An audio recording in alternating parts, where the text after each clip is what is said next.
Right, we're a minute late, but we're live.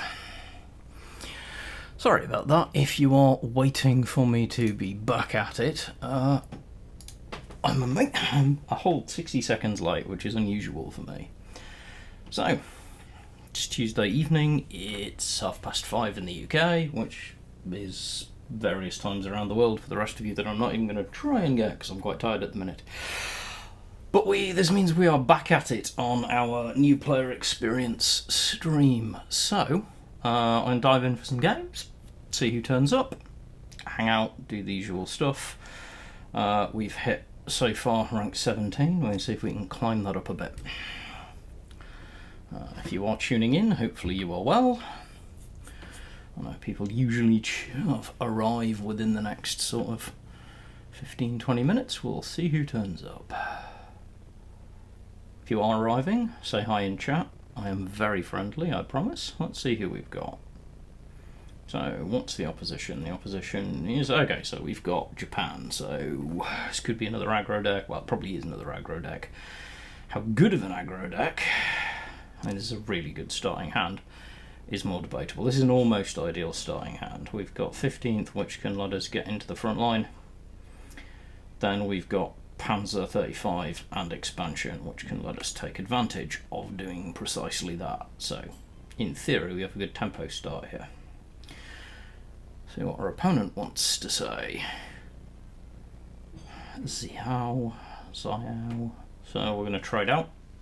Yep, that's fine. So, drop the Akita, see if that will do it. We're likely to have quite a close match. Really depends on the direction our opponent's chosen to go.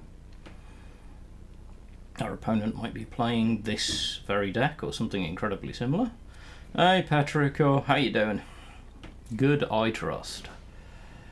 Or our opponent might not have, so let's roll the Panzer out, frontline this. Now you might be wondering why I didn't put the TK94 early out there. I don't want them to be able to trade out with this. I want to be able to remove that, and I also wanted to get some damage off to face, because that's the game here. Okay, so this is definitely not our kind of regiment, our kind of and deal. So we've got this unit's ambush guard. It's not great, but we can deal with it. Draw first, because we might get something good, which we kind of sort of don't, but that's okay. I think we are going to have to trade out here, so we'll take the ambush and hope it procs against the unit, which it does, which is just gravy. No guarantee that that was going to happen, but the fact that it did is fantastic and gives us a huge tempo advantage because our opponent now has to answer. Let's find out.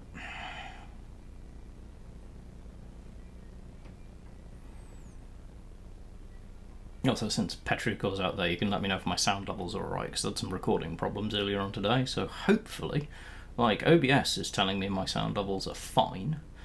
I'm debating the point after my YouTube upload earlier. Excellent. YouTube compressed my sound on the upload for the new player videos earlier on today. Oh, that's a very expensive clear. I don't mind seeing that at all. That's terribly expensive clear. That's fine. We can live with that. I know our opponent felt under tempo, but I'm not sure with 15. Oh, okay. So we might not have. Oh, do we do it? Do we play the game? No, we don't play the game because we're not here to play games, but we're here to actually win games. So, no, we're going to remove this because we want our unit back. Thank you very much. We'll go from there. That's a very expensive use of a Sendai regiment. So we've seen one Sendai. If I was playing competitively, I'd make sure to make a note of that, which I'm going to talk about at some point in the video. Why, when I am playing at a certain level, I have a notepad next to me, or a note open on my computer. Sendai regiment's valueless, we're not on turn 8 yet, so Shinhoto to the face. And then draw last, which I would virtually never do. There we go. 24th Cavalry's fine, not amazing. This looks like just trading death, but we're doing okay, actually. We're in a good position. We have tempo. Our opponent is currently not making anything ooh. So our opponent has an upgraded deck. Honourable Death. Our opponent is... What are we playing? Mikoa Regiment. Alpine? So Alpine's a keyword that it is relevant to be aware of, in that it does do some things, but I'm not convinced. So, because these are self-replenishing, and I have 4 of them in deck, I'm just going to do that and remove it. Alpine is a scaling keyword which could be dangerous, but I've not seen a heavily Alpine Japan deck work before. Ooh, baby tanks. I like baby tanks, they're always entertaining. This is a trade we will again... it's less of a good trade now, but we'll still take it. We can make this work for us. So, trades find here. I'm okay with that as a trade. Equally okay with this as a trade. We can do this, as Captain America says, all day. Right now, we're not losing anything. Unit destruction. I sort of wish I had signals out right now, I'm not going to lie, that would be helpful. The upgrade here is great, because then we've got a fighter. Okay, so it's a destruction fighter, that's fine, we don't really care.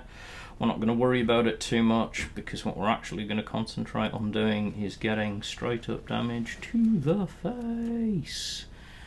So, we'll run these. We're going to send-eye this off the board, because then I don't have to think about it. And then we're just going to keep the pressure up. Our opponent's got lethal showing on board. So, must clear at least a couple of units or is done. Opponent's got a good enough deck that I would expect them to know that. Okay, they just had a bad draw. It's fine. And tempo wins. Good, solid. Rolling forward. Doing alright. Roll on to the next one.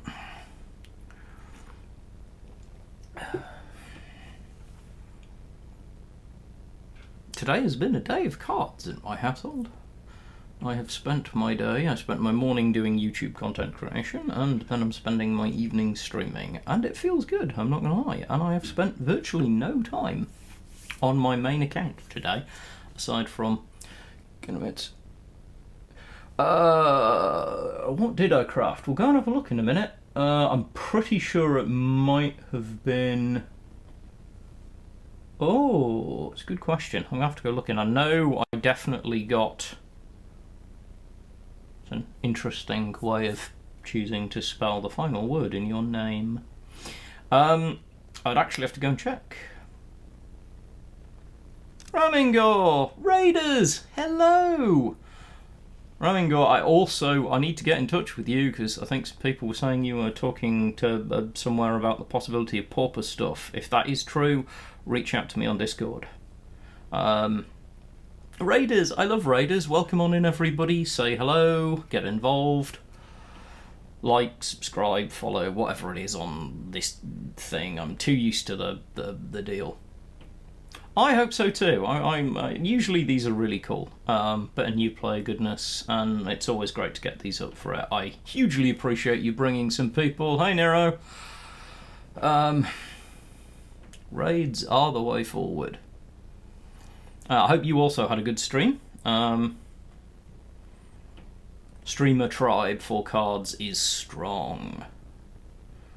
Love the community here. We like to share the wealth and to just enjoy each other's company. This is almost certainly US frontline, so we're going to wait and see what it chooses to do.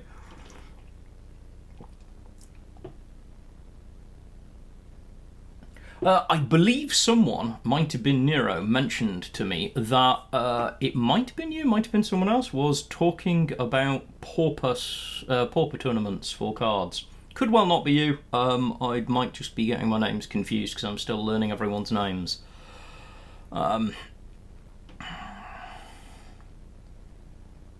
Hey, Propaganda Elf. I love your name. I appreciate that so very much. Welcome aboard. Welcome to the community. Hope you enjoy yourself. We have a very friendly chat and a very chilled out stream. If you are a newer player, this is really good for you. If you're an older player, you can come hang out with me and help newer players, which a lot of really good players, I am grateful to say, do.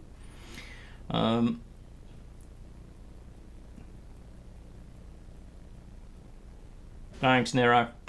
I am about 60% capable of paying attention today, and Discord has not been high on my list. I've done my promo stuff today and then had life. Real life, it gets in the way of streaming. Although mine doesn't as much as most people's do. I think our opponent's AFK. Awesome. And enjoy yourself. What we got? We just keep rolling. There is no reason not to, because our opponent is currently AFK. I can't remember what the timeout on this is, but we'll find out. I believe there's a timeout, at which point you forfeit, but sometimes I find I just have to play the game through, which is why it's advantageous to have a deck that doesn't take very long on. Speaking of, draw first, because you might get good cards. And the Yokosuka Shiha gives us an increase here. And away we go. The enemy surrendered. Okay, our enemy wasn't AFK, our enemy was something. Yay, we get an emote. I'm going to go and answer... Oh, yay, promotion. That was quicker than I expected. I'm going to go and answer Petriacor's question, because we have indeed been crafting. For those following along, we have gained some levels in Japan. Gained a tiny bit in US, because I've been playing a little bit of Frontline on this too. I have not played a lot of this deck. In fact, I will at some point actually put up a video with the rules that I'm following, because I have a set of rules for myself with this. Hey, Redson. Oh, Patrick, oh, you're never going to live it down, are you, my friend? It'll follow you till the day that you depart. But yeah, I've limited myself to somewhere between 30 minutes and an hour a day on this deck while I'm not streaming. I'm good, Red Sun. How are you? I've had a very cards-focused day, as those of you watching me spam out all of the links to my new YouTube content and stuff will have found. I spent this morning content creating, and then I am just rolling on to this stream. It's very nice. So yeah, as I say, I'm allowing myself, obviously, no money spent. 30 minutes to an hour a day, which I think is a reasonable representation of what a casual kind of player would be able to achieve. And beyond that, I've just done daily missions and bits and pieces. We have ended up at rank 16 since last Tuesday. We've ended up just slightly shy of Special Crate. That's one of our goals for this evening, is to hit Special. And then we'll talk about whether we have enough. We're going to see whether we've got enough to bump that up. I'm not sure we actually have enough money to pull that off. Obviously, missions are cleared for the day. Let's take a look at where we've gotten to. Okay, let's maybe not, as my screen... Oh no, there we go. So my screen freezes, so we will show you where we've gotten to with the deck. So I have crafted some bits. We've made some tweaks from the original list. Brought in some shiny new pieces. I am looking for what my special craft... Oh, it was this, Petriacor. I crafted a Type 94 TK early for my level 20 special on Japan. We've also picked up, with just general specials, some 20 Panzer Grenadier, because it works for both of the decks that we're going to be running. Otherwise, I've just used some of the limiteds and bits to get us up to speed with the stuff that we'd like to use. We've got a full set of Type 93s, full set of expansions, 24th Cavalry. There's a few things we could still do with adding, but this deck's pretty quickly ended up quite healthy. The frontline deck not quite so much, which we will need to give it some love and spend some time on it to upgrade this. Thanks, Petrichor. I thought so, yeah. I mean, I've as you'll see on the videos, if you ever get a chance to watch them, I've given some advice on crafting, and I think there are certain things that are just good crafts. I also think it's very helpful that both the frontline deck and the aggro deck run Germany as an ally and use a very similar ally package. It's very useful. I haven't done a huge amount here other than making sure we're topped out for things like, obviously we've got Greyhounds. I have crafted up Rangers for the front line because they're just good. And we haven't hit the special on the US frontline deck. So I'm going to run a little bit more on the climb. I'm going to hop back onto the aggro deck, but I might well play some frontline with our low-end frontline deck in a bit as well, because it's always useful to be leveling on more than one nation. And I've got some other decks that I will be using to level probably mostly against the AI on, you know, Germany, the UK, Soviets, depending on what missions I get. But we've done alright. I mean, rank 16 in a week is decent going. We're well on track for... Oh, we've got exactly the same opponent that we opened the stream with. So this is a more crafted, substantially in fact, more crafted Japan aggro deck that we managed to outplay earlier. This player has a decent deck. They've got some good specials in there, including things like Honourable Death, which are cards that we would love to have at some point, but they are not critical. At the moment, however, we are in a remarkably good position if our opponent doesn't do something to slow us down, because we can sling some hefty tanks into the face, which I'm sure our opponent would... it's T70, so it is actually a Russian ally deck. That's answered one of my questions about this deck. We're actually going to trade out the Panzer. The reason we're trading out the Panzer is we don't want to lose the infantry, because then we can't trigger the deployment effect on the other Panzer. Minor thing, but that sort of consideration when you're playing will probably help you. When you're playing this kind of deck, you need to be aware of that. Good spot. I must have swapped deck. I honestly do not pay that much attention. Now, we have choices here. We could trade out. We could try and get more board pressure. Because we are in such a strong position, I'm actually going to use Sendai for removal. Because this keeps the pressure upon an opponent really heavily.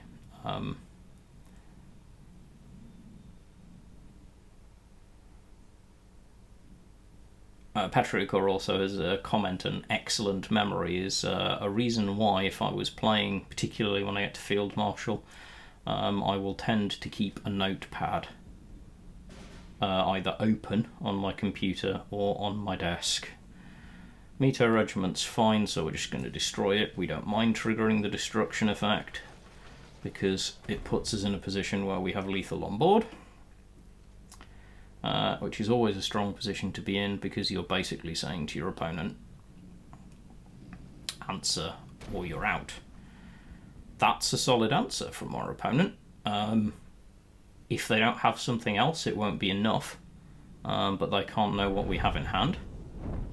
The repair's great, but it doesn't give us guard. The Shinhoto is going to be more than enough to win this for us, so we play the Shinhoto and swing twice and offer a good game. Shinhoto, yeah, honestly, it is such a strong card, just as you're peaking your pressure point when playing aggro. So by that I mean, when we get to the point at which we've started to develop pressure, we're usually around the 5, 6, 7k available to spend mark, and Shinhoto is 3 points of damage to the face for 5k, which is really good value in this game. especially 3 points of damage to the face out of hand. There's no lag time on it. I think the Shinhato is one of the strongest kind of mid-tanks that you're going to get, and those mid-range cards, those that would be the heart of a mid-range deck, are the capstone for a deck like this, because we want to try and end the game early. I know Red Sun has a Japan-Soviet deck, which is, what is it? There is no turn 4, there is no turn 5. I love the name of it because it gets across the absolute essence of the way that you play these decks, which is just sheer firepower. So now we've got someone who's a rank higher than us. I'm not even going to talk about matchmaking, primarily because, I'm not going to lie, I still haven't fully worked out how the matchmaking system... Like, J King did a fairly solid explanation that kind of makes sense with ELO, but... Yep, absolutely. Win fast, lose fast. That is just the way that it goes. It's the way this deck plays, and that's what you bring yourself into. It's why it can be quite good for climbing. As I say, we're probably going to hop across to play some mid-range in a bit as well, because I don't only want to be leveling one deck. Another tip for newer players: draw first. Actually, not the tip I was going to give you, but draw first, because it might give you more options. In this case, it kind of doesn't. That's okay. Now, we could play Panzer Grenadier, but because... I'm actually going to, because... No, we don't do enough damage. I'm not going to, so I'm going to draw again. I was thinking about whether we could bait the fighter, but we can't, so it's fine. Now, we could draw yet again, and I see no reason not to, because we have nothing better to do. So we've got a strong hand. The rest of this is just going to be... We are ignoring our opponent. If our opponent wants to clear our units, that's on them. They totally can. They absolutely should be, but we're not going to do any of the hard work for them, unless it's using removal, which I will probably demonstrate relatively soon, because we are going to get rid of... Now that was charitably a misplay. Our opponent just cost themselves a lot of tempo. Yeah, it might. If it's a strategy, I'm as yet to see what it is. I suppose you protect your cards, but you've only got 4 credits, and now you're deploying different cards. So the Engineers Battalion is not doing anything right now, but it can, and we don't want to slow ourselves down. So we're just going to remove it. We don't mind. We have no problem just removing it. In the same vein, we will remove the Cossacks, because I just want board control. If our opponent's going to give us that much of a tempo advantage, the fact that I have a Shinhato in hand for next turn is amazing. We could be in a really strong position next turn where we can fire the Shinhato and get some other bits out. As it is, our opponent's willing to burn quite a lot of resources to slow us down. That's fine. 2 Shinhato is good. We're going to roll forward with 1, stack the damage, and leave it to our opponent to figure out what's going on. Thus far, our opponent, by the way, is playing a unit which, if they leave it around, is going to suicide them. It's an ambush unit. Doesn't have... Hey, thanks, yeah. I was trying to figure out something that was kind of fun and enjoyable to go with. Yeah, with Naval Supply Run, just because it's fun. Good game. But I liked it. I thought it was relatively apropos, and it was quite good fun. So we are gonna. Yeah. You're what, Petrichor 2? That's, to be honest, that was what I was. I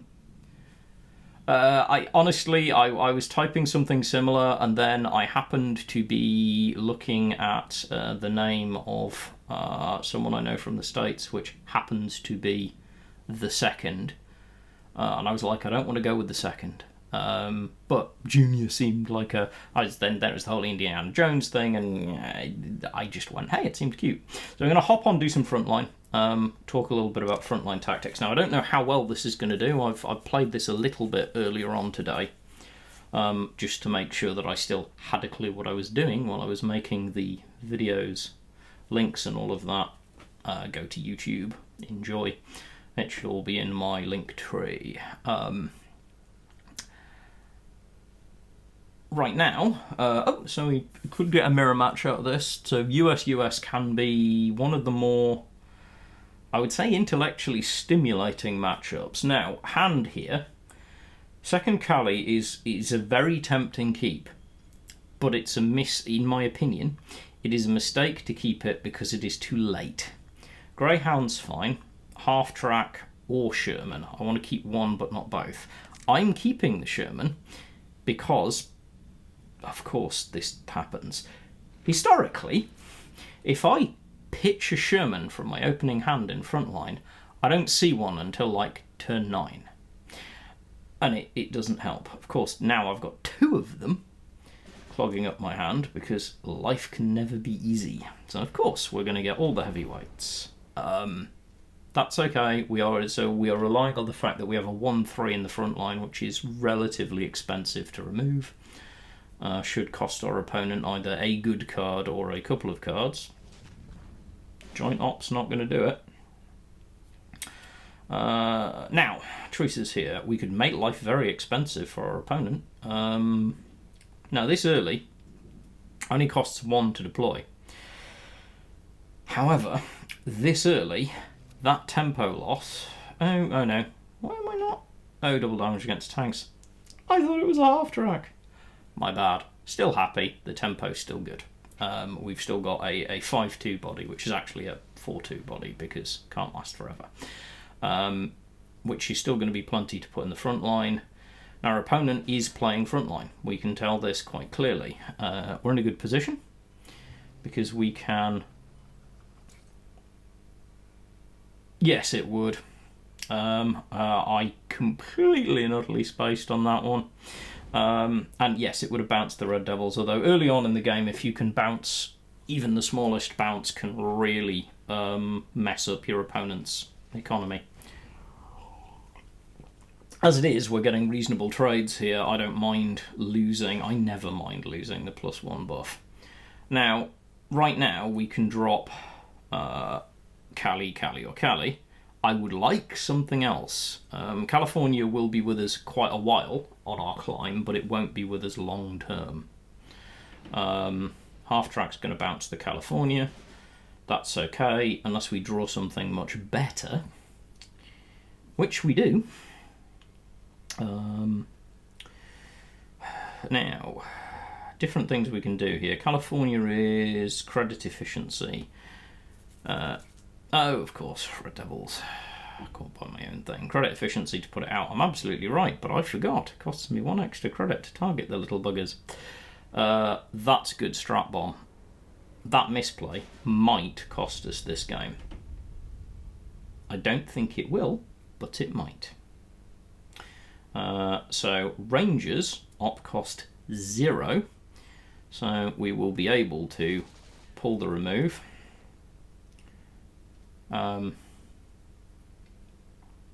Should be able to pull this back, even though I've had 2 misplays so far. Anyone tells you that you cannot misplay this game is lying. California's strong. Grim Day's an interesting choice. Don't see a lot of you. Okay. We're not in a great position to trade. So we're not going to. We're just going to put some presents and hopefully push back in a minute. We are getting choked into the back line a little bit here. I'm hoping our opponent isn't going to be able to throw too much frontline pressure at us, but they've used a strategic bombing, which is big for us. And we can, very expensively, get rid of the 5th Rangers. Hellcat is bad. Not world ending, but it's bad. So Hellcat is now world ending because, unless we get very lucky, we're done.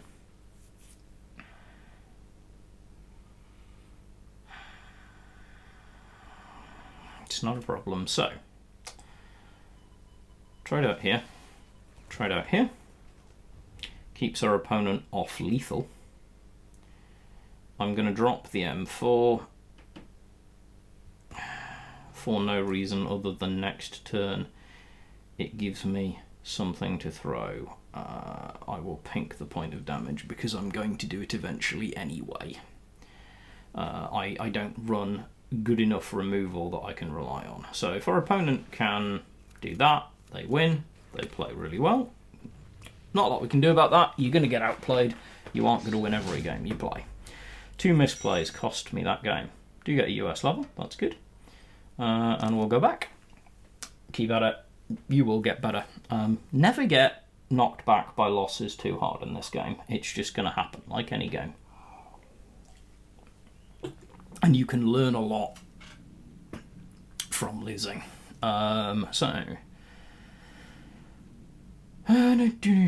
We've got another US match. Not a big surprise. A lot of the decks that you're going to see as you're climbing are going to be... Now, keep count. No, Sherman straight back in hand. I was about to say keep count of the degree to which I'm going to end up with a Sherman missing. Now, I was talking about this on my video. There is a very good chance that this is going to get destroyed. But because my opponent isn't running a weird zero op cost blitz tank in all likelihood, they're not going to be able to take the front line from me very efficiently, which is what we want. So we want the front line. If you sacrifice this to keep the front line presence against something like Japan aggro and don't get the +1 on something else from it, don't sweat it, it's fine. CBs. So, when a friendly unit is fully repaired, reduce its operation cost by 1 and give it +1 attack. This suggests that our opponent might be playing a strategy based around this. In case our opponent is, we will keep a strong eye on it, put a little bit of ping on it. We're not going to immediately suppress it though, because that suppress could be much more important later. We are, however, going to swing here and then leave our opponent to decide what they want to do with the CBs. We can remove the CBs pretty quickly at this point, which is always a good sign. I'm going to say this regularly through this broadcast, if you are a newer player who's caught either through YouTube or my various bits of marketing and advertising that this stream is on, please do say hi, speak up, tell us about your experiences and stuff, because we have a great community. I promise you chat here is like the friendliest in the world. Also feel free to lurk. I quite often lurk. Lurking is healthy. We have got a Greyhound. At the minute, that Greyhound is not doing anything useful. Now, we could first Marines into the front line, but that's quite expensive. Yeah, Nero's a big hugger. Yeah, I kind of need to... I know. I am feeling the urge to just... It's the thing, like, there are too many things... but I'm going to go with my instinct. Petricle's probably right. Just, I don't want to create an issue where we get Greyhound to be too much of an issue. But we shall see. It doesn't have its buff to the back line now, which means it can't do anything if our opponent has some artillery, some bombers, Greyhound. So another Greyhound's coming out. So our opponent is definitely playing... I think some variant on frontline. However, our opponent's in a relatively bad position right now. No, we want the damage. The damage is more important right now. We have a strong enough position. We're just going to go hard for our opponent's face, which is not always what I would do on this deck. 5th Rangers is fairly predictable play right now. Our opponent's very smart to do it. I'm not sure I would have wanted to trade out quite so quick. Could have taken out one of the smaller units, relied on surviving long enough, but we'll see. Trop's not the play right now. I think 5th Rangers to the front line at 0 op cost is just heavy. I'm going to remove one of your options. I'm going to narrow my opponent's options because I know I have more cards in hand. Picking your time for doing this. Okay, so our opponent's just buffing and drawing. That's fine. Not a big worry. Half track is a poor play right now. The Trop right now, however, is an amazing play because now we have a 7/6 piece of air. Which is saying to our opponent, clear our board or lose. This card is often underrated at lower ranks. You won't see it at high levels very often because there are better cards around. But when you're playing, especially around with decks that tend to use lots of different bits and pieces to put them together, honestly, the threat. Yes, I did notice. I saw Noin's list. I think it might be the only one I've seen at a competitive event since I joined this game. I think it might be the only time I've seen the Trop. Hello, Kian, I assume is the end. Oh, cute bear wave, which is always nice. Welcome aboard. Good to see you. Settle in. Everybody's very friendly, and I hope you enjoy yourself. We will continue rolling. Yeah, it was nice to actually see the Trop. The Trop is underrated, in my opinion. At lower levels, there are some standard cards that can be really strong. Hey, Pixie Dust, yeah, budget Jaggro is not. It's an interesting call. It's not one I do, as you've possibly seen on my other lists, but I can see the value in it. If you've got German ally. Tough with, especially once you're able to do any crafting. With German ally slots, though. So many good units to include.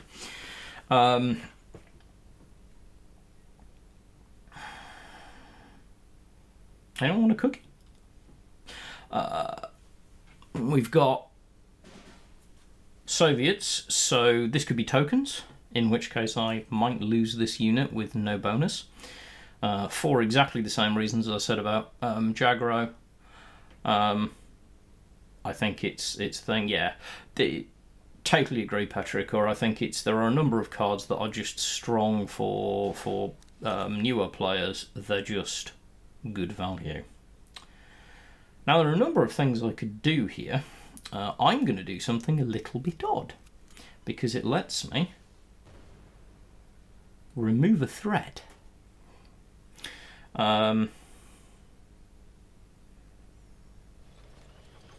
So this is T70, so we have a guard tank.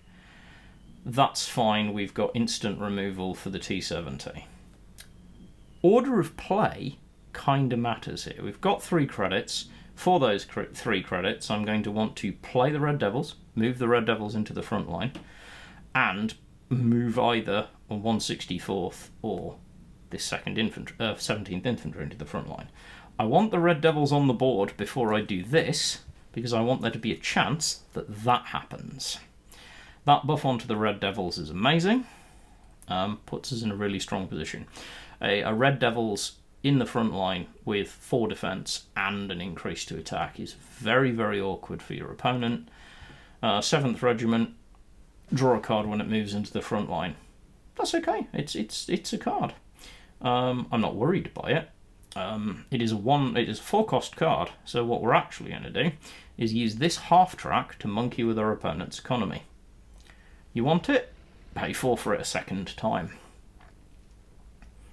I'm slowing my opponent down and effectively resource choking them, which is nice. So once again they've played it, that's fine by me. They've now spent 8 credits on that one card. This is another great moment to demonstrate why Trop is a good card. Right now, if I drop this, this is a 6/6 piece of air, and we have the front line, so our opponent will struggle to deal with it. I'm not going to press for damage, I'm going to press for position. I'm pressing for board position here, with 3 units in the front line, one of which costs an extra credit to target. we're asking if our opponent wants to burn. Now, our opponent's just traded 2 cards for 1 card. That is always good. Cards are one of the most important resources, I would argue the most important resource beyond your last point of HQ defense, and only your last point of HQ defense in this game. So we've got a number of options here. We play the Sherman to get some draw,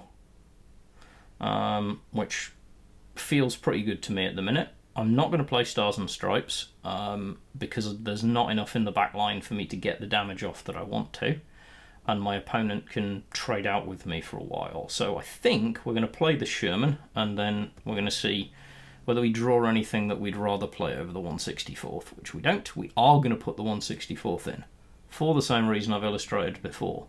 I want control. For the same reason, I'm going to remove the air. My opponent loses versatility. I don't want air on the field because a quick buff to air and something, and it could become awkward for me. And this is a patience deck, so you'll notice this. I'm playing this deck very differently than I was playing the Japan aggro deck. I'm much more patient here. I don't need to rush. I want to hold a good position, and then I need to wait for the moment when I can finish really quickly and efficiently. All of this trading out is absolutely fine. Getting the high roll on the Katushka's fine. Great piece of artillery. I'm fine with all of this. We're not on turn 8 yet, so it's not time for the Panzer Grenadier. So let's get a decent sized body in the front line. Then let's get another decent sized body in the front line. And then, where do we want to do it?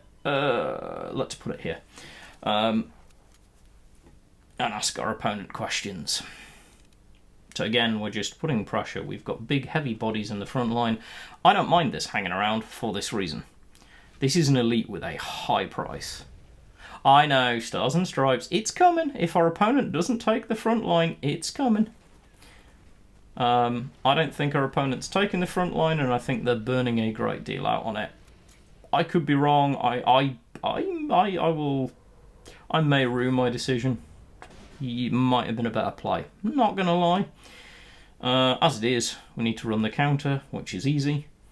This is one of the best cards in the game. Watch me magically turn 8 credits, and just 8 credits with only 1 card, into complete control with a 4-3 body on the front line. Different ways I could have played that. I could have ended up with the 3-3 on the front line too, but I kind of sort of thought something like this might happen. Now, I'm going to demonstrate the value of this. No longer, sir, may you have the advantage of your California. I, on the other hand, have all the advantage I need. Almost a misplay. I've done that before, where I've forgotten it needs to be a US unit in the front line. US unit. But we've blunted this second California without its reducing damage. So we've got bomber, motor. This is a very varied deck. It's interesting. Someone's thrown some interesting cards together. Now this is where we start thinking. I feel like this is good. I feel like this is equally good. This is never bad. Bombers can't damage me. Just do the pink. Keep the tempo. If our opponent runs out some more units, we might get Petric or Stars and Stripes. Honestly, this would probably be over by now if I'd played Stars and Stripes. Missed that line. Will happen. Lost a little bit of tempo. There's a big old tank with heavy armour. Could be awkward. Of course, there are ways to make it less awkward. One of those ways is to have access to... Let me just check my credits. I've got the 1 to move forward. Yeah, so I've got the 1 to move forward. One of the ways to make this tank a lot less scary is to do this. So now we've 6 healthed 2 units that tank can do a maximum of 1 damage to because of their context. can plink away all day long. I'm hoping to be able to demonstrate why Hellcat is such a strong card. So Hellcat to the front line. We're going to be a completist about this. We can also get Panzer off into the front line. Then I'm going to play Blitzkrieg. This means game over. So, good game to our opponent. All said and done. This will obliterate that tank. And then we're just swinging. Patience on a frontline deck, if you can just keep the front line and keep rolling, will usually pay off. Welcome to rank 15. Keep rolling forward on this, and then we'll go, once we've picked up this next level, we're going to go and pick stuff up. And so we're going to see where we go from there.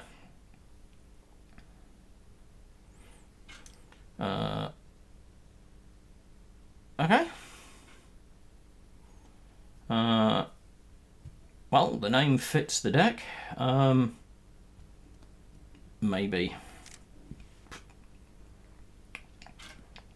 Pitching the draw, pseudo-debatable, but I feel relatively confident. I'm not feeling that this is going to be overly about draw, but we shall see. Just gathering emails.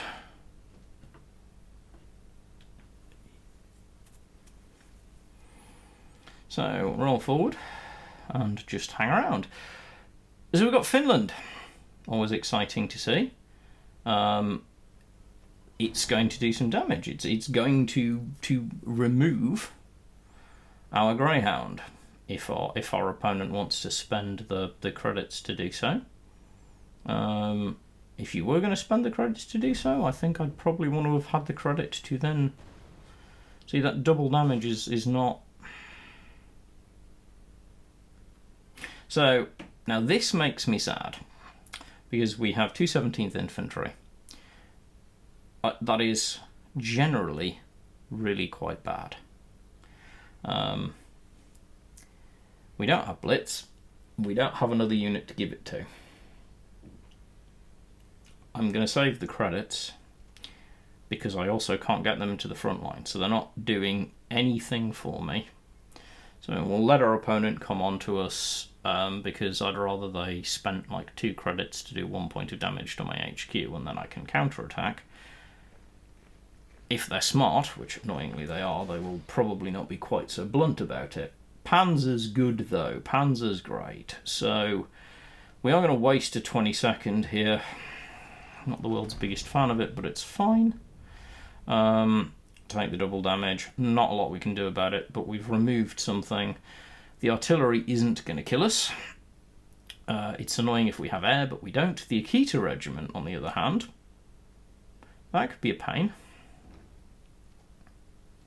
So our opponent's definitely got the right idea, which is be aggressive, be aggressive.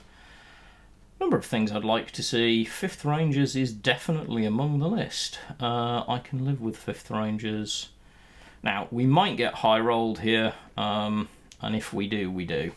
But I want the chance for it to hit either my HQ or this unit. Thankfully, it hits that unit. I want more targets when an Akita goes off, because I want less chance that it just removes my 5th Rangers. At this point, we're in a position where we should be able to start establishing the front line. If we can establish it and hold it, then our opponent's going to be in a relatively bad way. California is going to be particularly useful because it's powerful removal and lots of things. Thank you, by the way, to my newest follower. I muchly appreciate it. Von Squirty, thank you for also joining the crew. More and more people joining in and following is amazing. I really appreciate it. Welcome aboard, Von Squirty.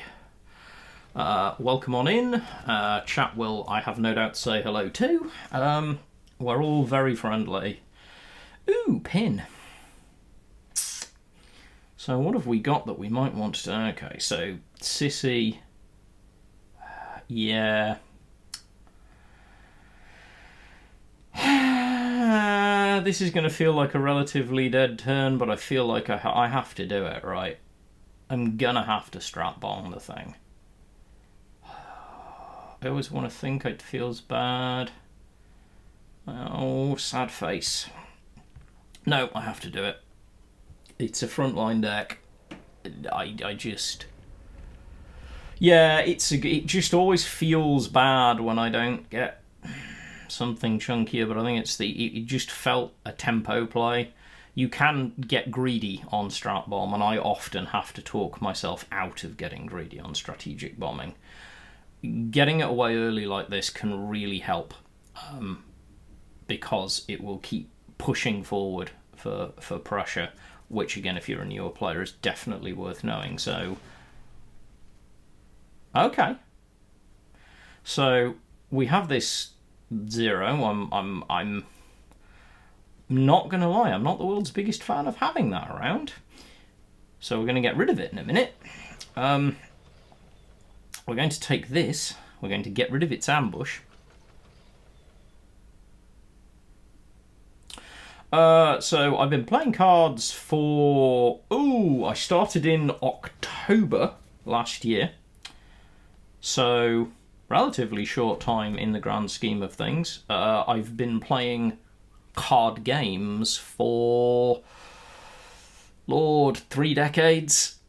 In various forms, from Magic the Gathering when it first started coming around. I've played Star Wars LCG, Star Wars TCG, Vampire the Eternal Struggle, bunch of Magic knockoffs, a little bit of Pokemon and Yu-Gi-Oh!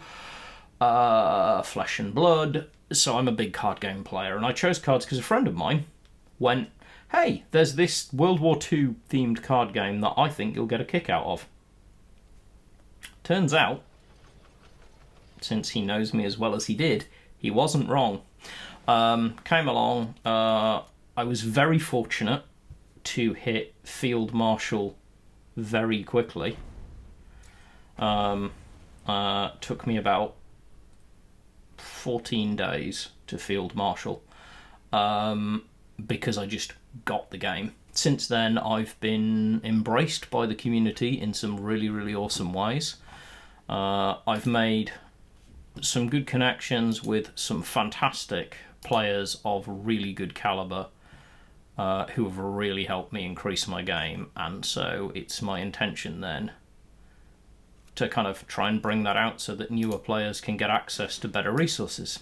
Because I think what we want is to build a community that keeps going, and I think part of that is having a strong community, and supporting each other. That's the short version. Greyhound's fine. Set up for making next turn uncomfortable for our opponent. We're just going to try it out.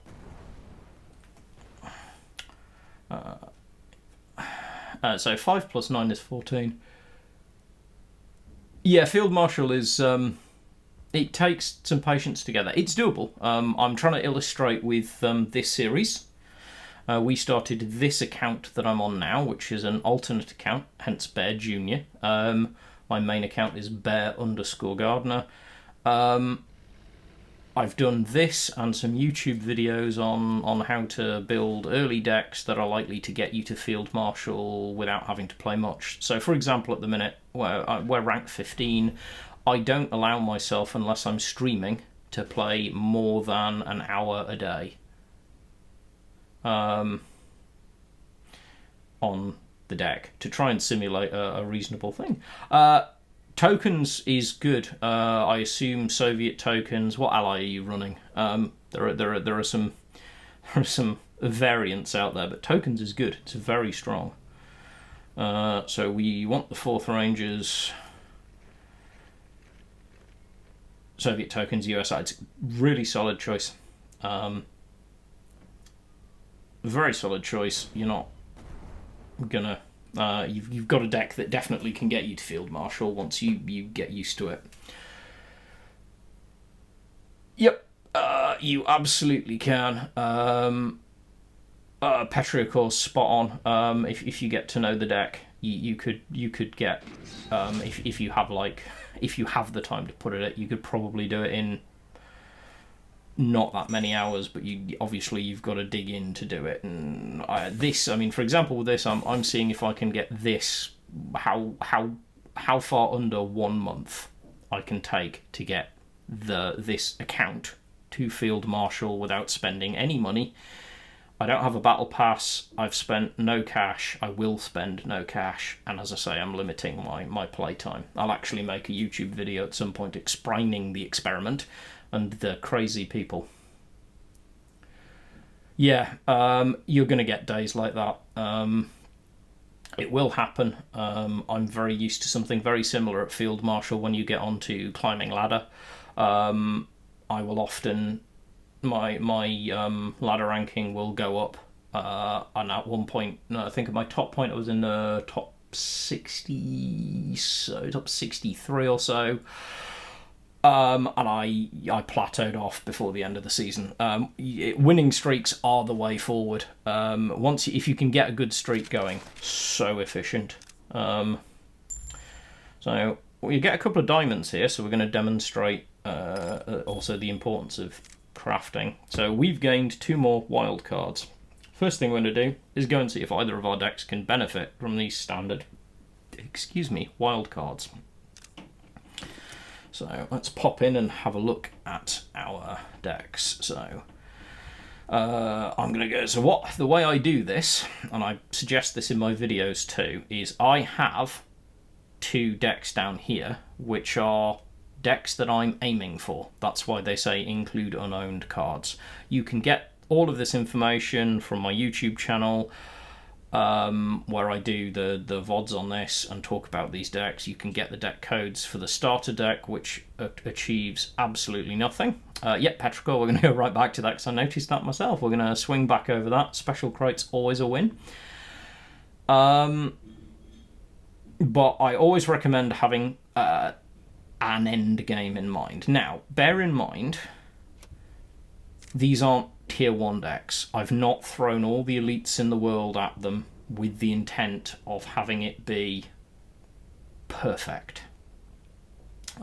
Instead, my intent is to create a deck for both of these, which if you get up to Field Marshal and you're lucky enough to be able to get the bits that I've put in here, you will have a deck that can compete at Field Marshal at the lower ranks and help you climb a bit.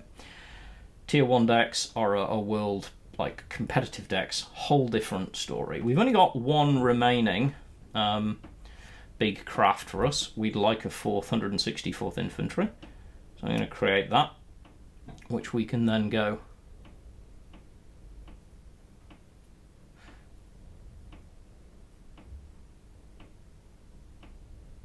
So the third M10A1 I had not crafted because I don't have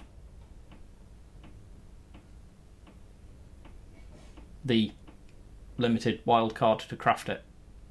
Because I'm spreading my wildcards between 2 decks. I have this and an aggro deck so that I can climb 2 different things at the same time, because I don't believe that it's healthy for if you want to compete when you get up to ladder to be too focused on 1 deck and to have too narrow a collection. 164th literally was the same thing. I just hadn't gotten around to throwing a wild card at it because I didn't have it. And so we are, as you can see, we're very strapped for resources. And that's part of the journey. So we're going to throw the... This is not my main account. Yeah, Petrichor is spot on. This is not my main account. This account was... created last Tuesday for the stream. A little bit before, because I did the first 12 levels 2 days beforehand. But this account has been played competitively, as in against other people, for 7 days, just under. We're rank 15. I wanted to make sure that when I gave advice on YouTube to new players, there's a place they can come to see proof that you actually can achieve the things that I say you can. In this case, we are building up our collection slowly. So we've got 164th here. We want to get this extra 164th in. Then we're going to have a little look and see what we might want to lose. First Marines is definitely a candidate. It's expensive and it's not doing a lot for us. I'm going to see if there's anything further down. Yeah, it's First Marines. First Marines is. Yeah, Frontline and Japan Aggro are two decks that I think are really, really good for that initial Field Marshal climb. So if you get a chance, obviously, go check out the YouTube stuff. You can see in more detail about the two decks that I'm aiming to end up with, which is a final Frontline and a final Japan-Germany aggro deck. You can ignore the couple of extra decks that are floating around. Those are ones that I played around with just to look at other nations and bits that I could do with them. Duress is new mechanic with Winter War, and it's really solid. It can be very, very effective. I would agree that tokens are a good choice, although I don't think you can build a good tokens deck from the free cards that you get. So my aim here is, so I don't think you can, because you need to get tokens up there, you need to be able to craft some very specific cards. Once you can craft those cards, tokens is a very good choice. Definitely is.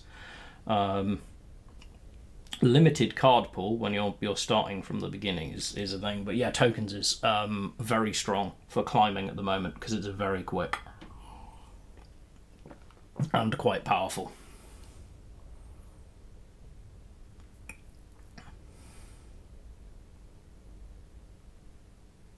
Yeah, I might actually take a look, Von Squirty. I might pull that. Frontline deck does. Petrichor is spot on. Oh, congratulations, Pixie Dust. Welcome to the club. It's great to see people successfully climbing. Petrichor's spot on. We will need to grind some German main. And oh, fantastic! Thank you. No, we need to grind some German main to help the both of these decks, in fairness, will benefit from us grinding some German main, which we will do. I will either do it on stream or some of it off stream. I'm playing around with some different. My Bears Krieg deck is a sort of aggro tanksy blitz deck that does okay. Blink forward, do some damage. Does a decent job. Yeah, you need to. Your US frontline particularly will massively benefit from more German card access. Japan aggro, I think, can carry itself a little bit easier. But honestly, you're still going to want to unlock some of those German specials. One of the reasons I actually chose and wanted to focus on these two specific deck archetypes for this climb is that I think they link together beautifully, which is what I'm partly proving by hopping onto Frontline for a bit here, which is something I did earlier on in the week to make sure that, aside from anything else, it keeps my interest higher when I'm playing the game if I'm not playing the same deck constantly. Now, other people are much more capable of repetitive deck play. It's never been my style. I struggle very heavily with playing one deck archetype constantly. There's a few things we could do here, but I'd like to keep things alive, so we will. Our opponent's not showing us any big pressure, and we've still got Rangers and Strat Bomb if we really need it, if our opponent throws a lot out. Ooh, artillery. That's going to get blown up. I smell a strategic bombing in the very near future. Yes, I think I do. So what do you actually do? Lose guard. Something we actually don't care about. Let's establish some frontline presence. Yeah, some people find it, Ahmed, like they really enjoy it.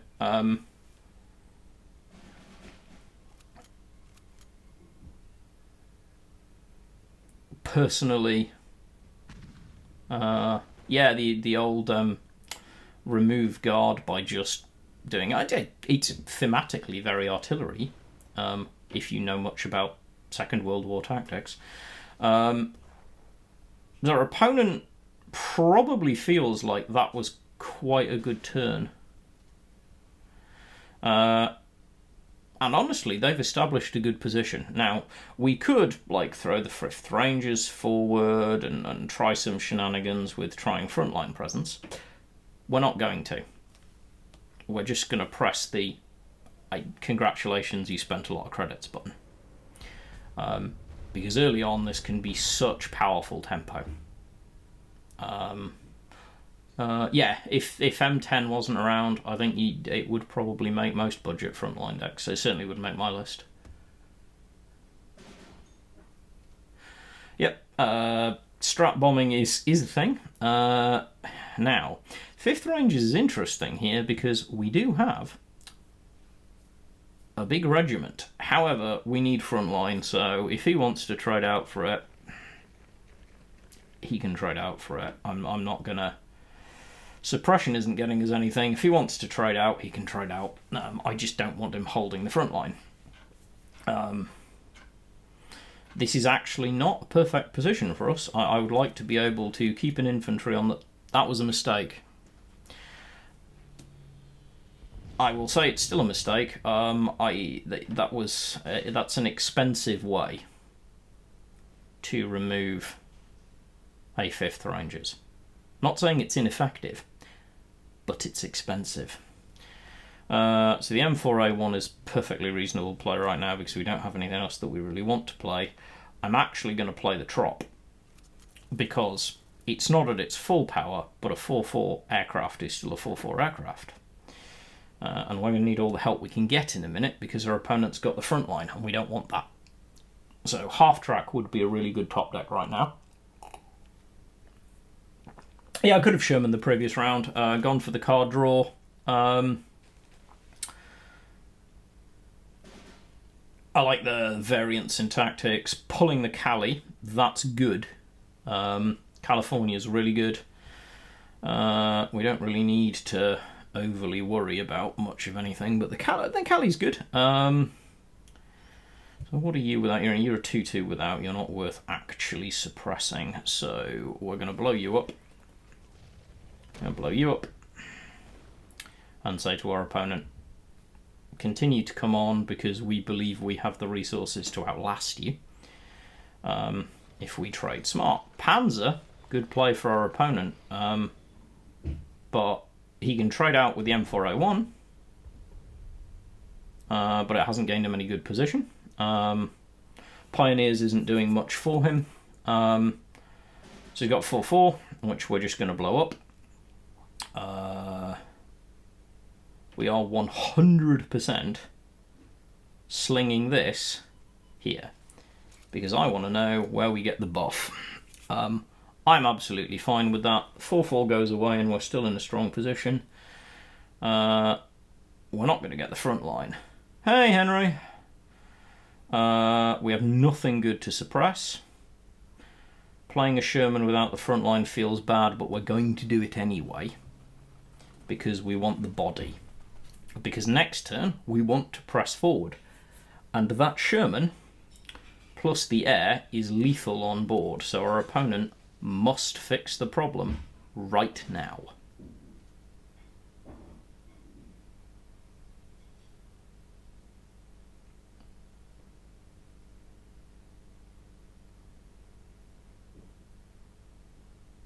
Do you have pushed the fighter into the front line? Working out where you had the clear front line to actually get something into it. Yes, we have perfect lethal in front of us. So 4th Rangers. Oh, the 164th. Yeah. So we're going to trade out twice. We're absolutely fine with that because, as Petrichor has pointed out, this is perfect lethal. Exactly 9. As soon as you see it, run it. I will always slow down and make sure I check my calculations. Petri is really handy because he's like having an extra calculator nearby. But I always want it. Thanks, Petri. We just keep rolling, and this is what these decks do. They are good decks. We'll play a little bit on this, then probably after another game or two I'll swap back to playing some Japan aggro because it keeps things fresh for me. We might take a look at the German deck that I am slowly throwing together to grind up my German level. Although, honestly, I will probably grind a lot of those German levels early against the AI because I don't want to risk losing stars. Another thing, if you've got some spare time, take some of your... Yeah, so reserved cards are cards which have been, if you're familiar with other card games, rotated out of play. So they are in the reserve pool. You can only play in Classic, I think it's called. They are cards that are no longer in the competitive pool. Unlike Magic the Gathering and similar things, they're not permanently removed. But they are rotated out of play, and 1939 will say 90% of them, 95% of them, 99% of them will come back into play. It also means that if there is a really big problem card, 1939 can rotate it out and then just not bring it back. Just low-key, you rotate it out, and it could come back in 3 years when the meta's changed enough that that card isn't a problem anymore. Thank you, Von Squirty. I will pull that code and we'll have a look at it. That's much appreciated. This is, I assume, the Spoos code, which we will shift over to our... in a minute, at some point. Can we paste? No. Deal with that in a minute. Ooh, our opponent got frisky. That's fine. Tech trader. Yes, you can craft them. I wouldn't recommend it. I would... you are gonna... If you've got cards that you can craft with, I would save them for expansions, because it can give you a good heads up. So we are going to Sherman here. I don't mind our opponent hanging out for a while, because I want the Sherman. And yeah, you can select show reserved cards, and it will then warn you if you craft this card it might not be playable the way that you think it is, which is important to remember. I'm personally not convinced of the value. Well, this is getting interesting, isn't it, kids? We've got a whole guard to deal with. And we don't currently have suppress. So what we actually want is to make sure that we strengthen our position. I actually think, sort of off topic, kind of on conversation, I quite like the reserve pool as a rotation mechanic. I definitely like it more than I enjoyed some of the more problematic rotations that I've seen in other card games. That was a painful Oh, Bryansk, hello. I think, yeah, there are some people who just enjoy it as an idea. So, Stars and Stripes here is 3 damage.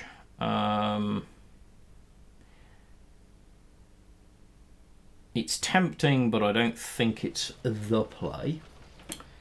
I am looking at... So if I... Greyhound... Now I'm doing maths.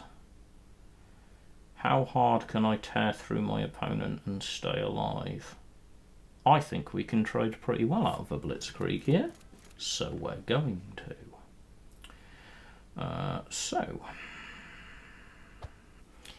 Want to remove you, ideally.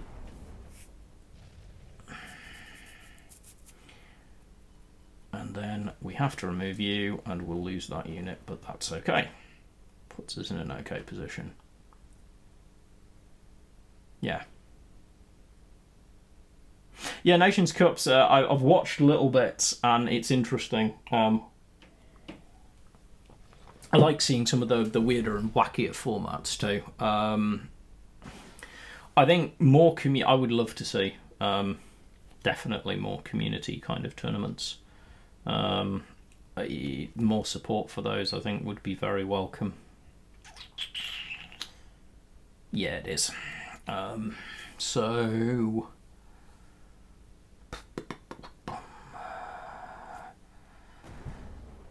you have less options, and we keep the pressure up. Worth a look. Should all be up on YouTube somewhere. Spoos, I think, possibly has it on YouTube. It's up in various places. It's worth a look. I've only watched a little bit because I don't get as much time to watch play as I tend to actually. My watching play, as a lot of people in chat will know, is turning up on other people's streams and connecting with people. Which is something we try and make a big habit of in this game, which I love. Legacy, Pauper, Standard, and yeah, Pure War. Someone's going to have to remind me what the rules of Pure War. I think Pure War is mono decks, right? So one nation only. Someone tell me if I'm wrong.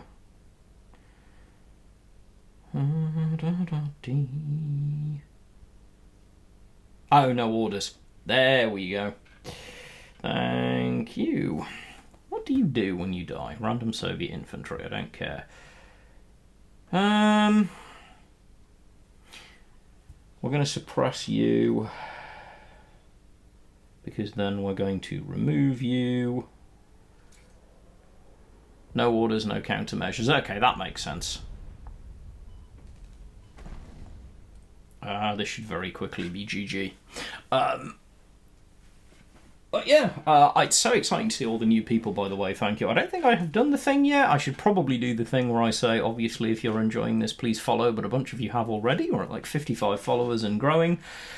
Considering I've only been streaming for, someone's going to have to tell me, but not that long, it's astounding and amazing to me how much I have been able to gain followers.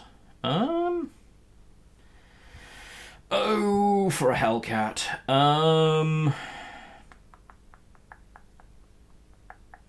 Stars and Stripes, it's only 2 damage. Yeah, standard and limited. Von Squirty, I believe, is the Pauper format in cards. You can use standard cards and limited cards.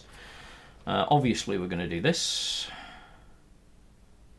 Yeah, this is a reasonable trade. I don't like it, but we'll take it. And then we will buff one or other of our remaining units, because it gives us an extra point of life. Yeah, standard and limited cards only, which is actually really fun as an idea. At some point, I'd like to see more of that done, because I think it's very cool. I think often in games like this, Pauper, Flesh and Blood benefited from Pauper for the brief time that people were actually doing it too. We use Stars and Stripes because we just want to remove our opponent's board. We'll swing. A number of things I could do here, but I'm actually going to buff the defence and draw a card, because 6-5 sat there. Our opponent's going to need either suppress or 5 units to throw into our Cali. Yeah, you can buff as much as you like. It's interesting. I mean, yeah, that is a reason to enjoy it. 100%. This is one of those rare occasions in late game where I'm going to play this in its less commonly played form. Because it is creating massive problems for my opponent. I could have removed the guard. I had my credit count wrong. It's fine. We'll deal with it. It's a little irritating. A region or something. No, that's fine. Pauper can be, certainly in the first decade or two of Magic the Gathering, Pauper was the ultimate equaliser for a lot of very competitive players who didn't have access to enough money to be up to date with cards. Very much like Draft was. And Flesh and Blood, I spent some time talking to some people from Flesh and Blood about Pauper being something they could do with. That was suicide.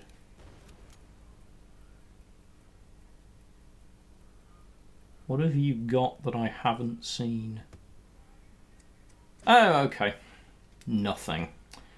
Good game. It's unfortunate. Crack through. Another victory. Always nice. Unlocked a standard gold card and Master Sergeant, which is always good. Let's go and crack open our standard gold card, see what we get. Gold cards are just pretty. 30th Regiment. Honestly, there's a point at which I still think just make it possible to.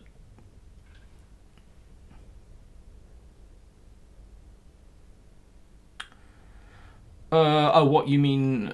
Cut communication or being able to use? Is there a settings menu thing that I haven't seen for it? No. You can.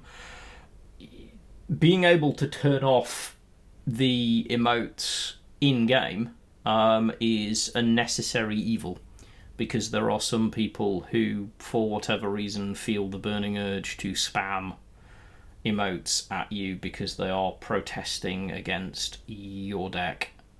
So you can mute. So you can. I will show you in the next game. If you don't already know it's there. There is a way to mute them.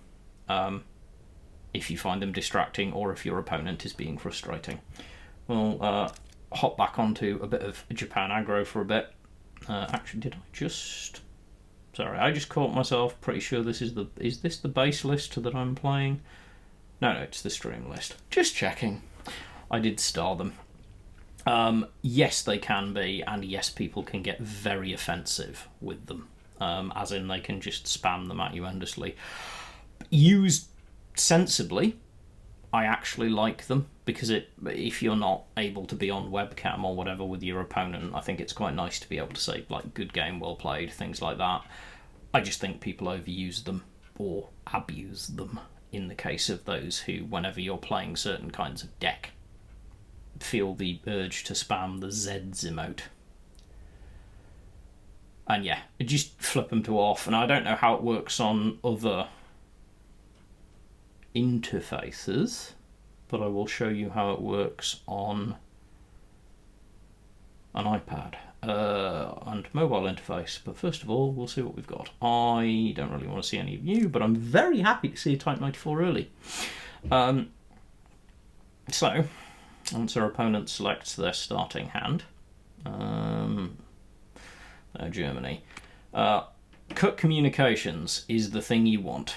If your opponent starts bothering you with emotes, cut communication is the button you want to hit. It stops them being able to emote at you. I do use it. I try not to abuse it or use it out of hand. As I say, I personally quite like that little bit of communication. But at the same time, if people start spamming them like crazy.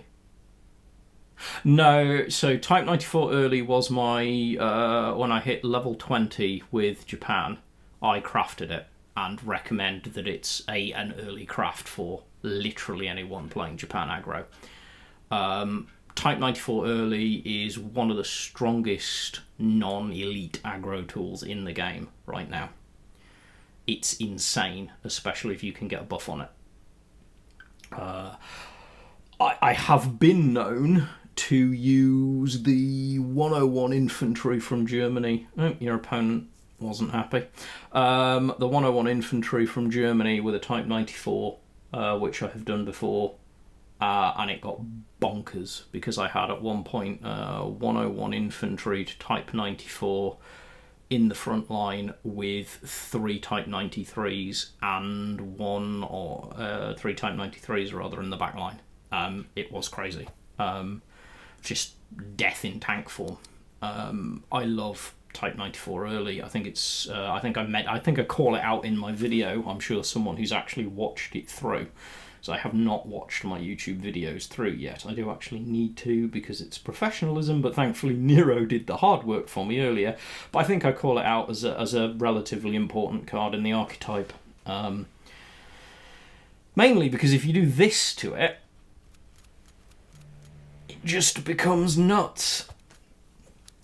I mean, our opponent's not around to enjoy this. Possibly they have experienced this before and don't like it for whatever else reason, but it's crazy. It's not as crazy as the 101 infantry buff, which triggers as you're attacking, which is frankly silly.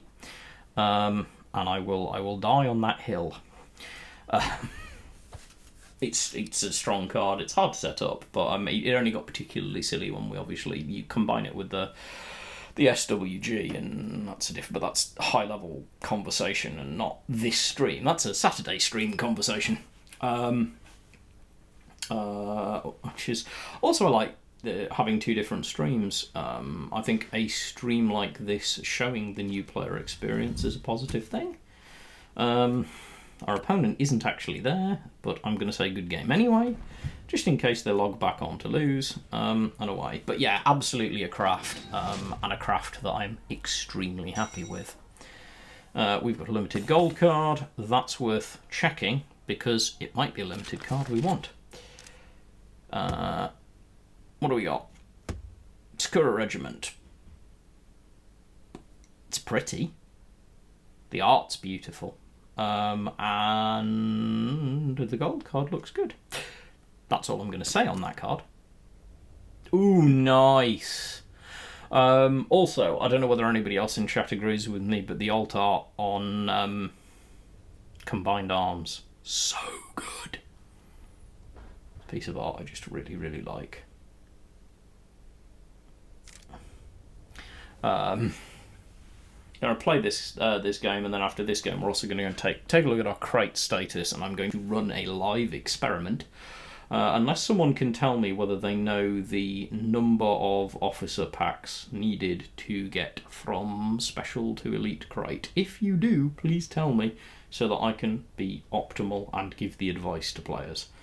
But I really do need to do a video on that for YouTube. I might record that tomorrow morning, actually. Talking about crate and growing your collection.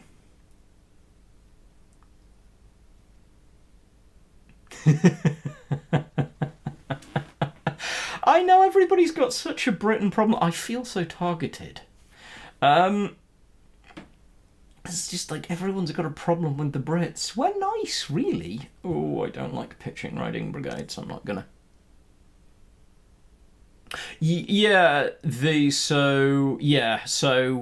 Bubbles, who did the online spreadsheet, I've had the privilege of. Hey, Totalpan. Yeah, me too. Riding brigade is so useful. Because they play slow. Because they play a slow, controlled game. And honestly, right now, people don't like that. Glamour Boys, supply shortage, all the heavy control tools. They can be really frustrating to play against. On Saturday, I might be playing around because I personally have been enjoying playing a variant on a J King's Brit France handheld kind of deal, and I've deeply enjoyed it. I should actually say good luck, have fun to this person.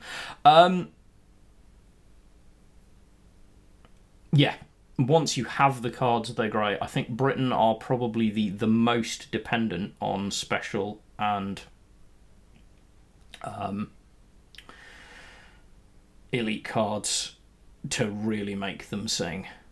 Even limited cards are quite important. That is a deep cut, but so true. The Magic player in me celebrates your point, sir. Deep cut, but accurate. Do I just roll the chi up? Since our opponent doesn't appear to be doing anything. No, we'll drop the second chi.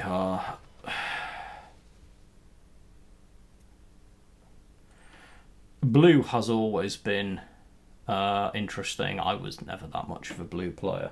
Although, prizes for anybody who can figure out, if you are a Magic player back in the day, my preferred choices in Magic. But yes, I don't mind fatigue. I think the fatigue mechanic is actually well fit here. I don't like card games that allow mill or discard, however you prefer to refer to it, to get out of hand, because it can be very, very boring. However, I have no objection to a certain degree of mill taking place. It's Shinhoto. It's Shinhoto to the face, and lethal. And it's a win.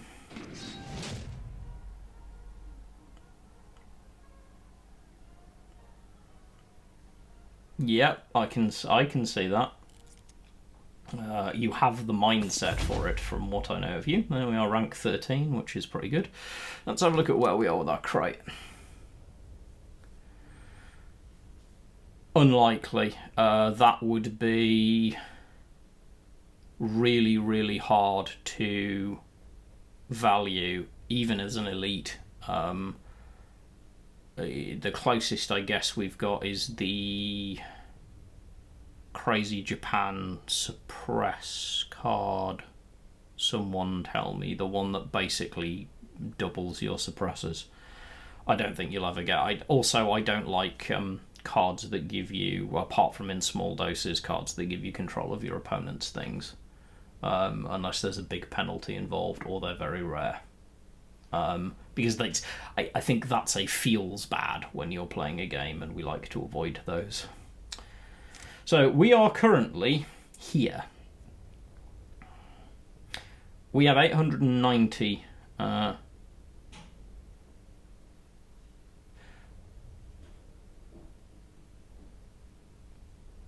60 diamonds. Literally everything that you're seeing, Von Squirty, is a completely new account.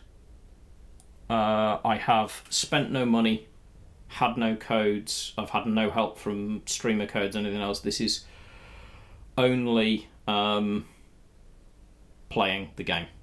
There's nothing, I promise you, that is here that I did not get by playing the game. So the 60 diamonds,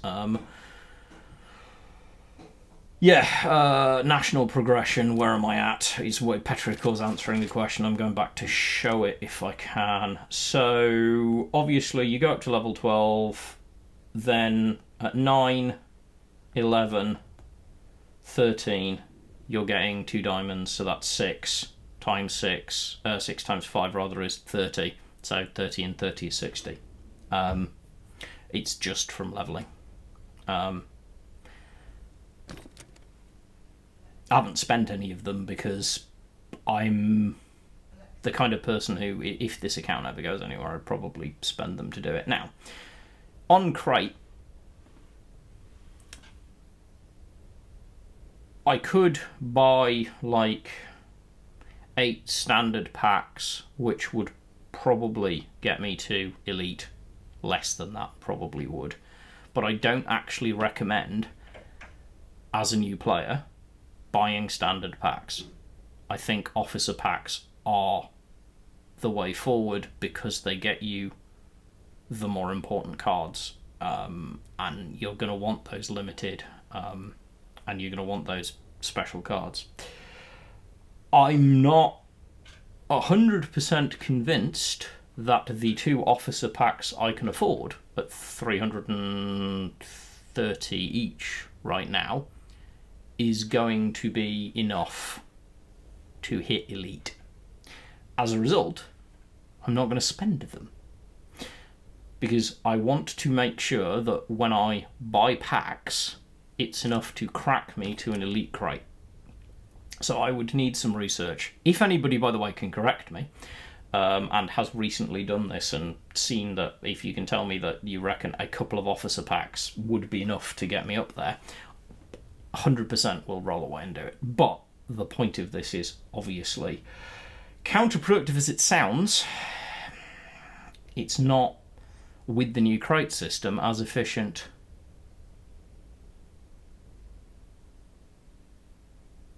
No.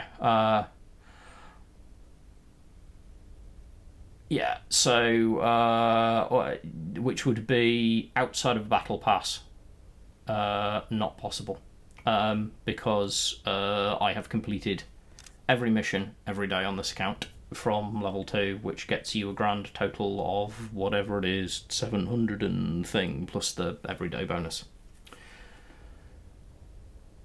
No, I didn't think so, and therefore I would recommend saving up. I think it's going to be 3 or 4 packs, officer packs, to get you there.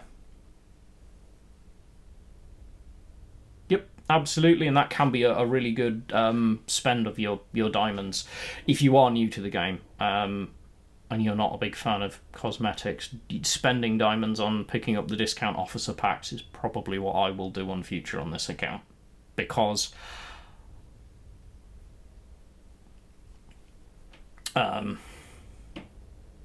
that's the way to continue growing. Yeah, I mean, so I will say, in 1939's defence, as a game and a company, you have to control the economy enough to make it worthwhile, to kind of incentivise players to spend some money on the game. If you are thinking about spending money on the game, get the Battle Pass, Just get the Battle Pass every month and make that your spend, unless you particularly want to throw the cash at it. It was, yeah, 100% Nero's summarised exactly what I'm about to say, which is the upgrade to the Battle Pass, plus the extra bits and pieces that you get, and the extra card every day in the shop. As a new player, if, and only if, you have money, it's worth it. You can definitely hit special.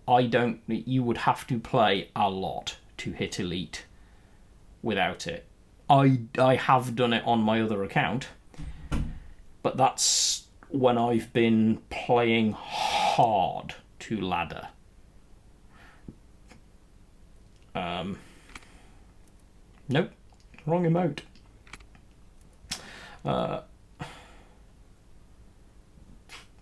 We'll throw Type 93 out. Gebirgs Pioneer. So either they're playing Alpine,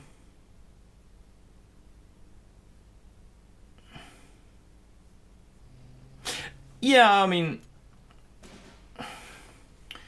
I think that's it's probably not a game that you're putting a vast amount of time into at that point, and that's fair. Oh, it's Panzer III. Wow.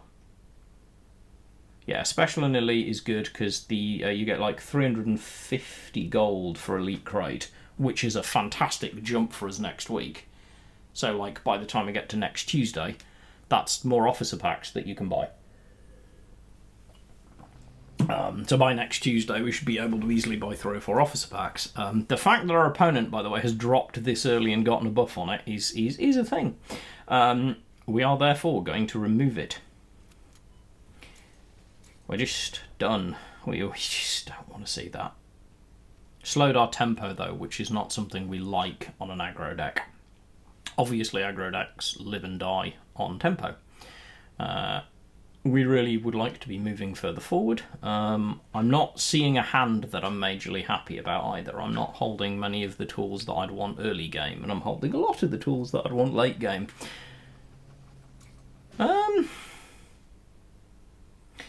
We like tanks.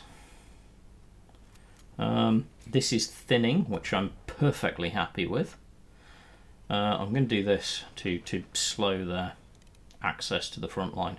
If they want to keep doing this, they're going to actually have to take some damage and roll over a unit, because we need the front line back, and rapidly.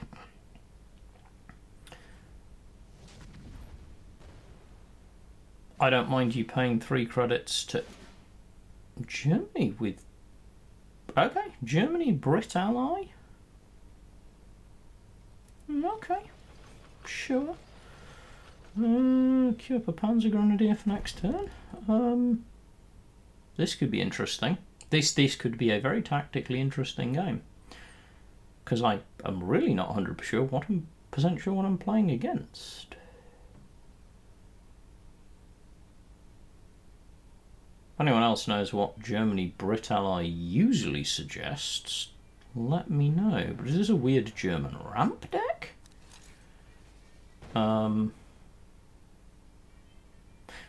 So, ambush, double damage against air, and tank unit. Yeah. Shoo. Shh.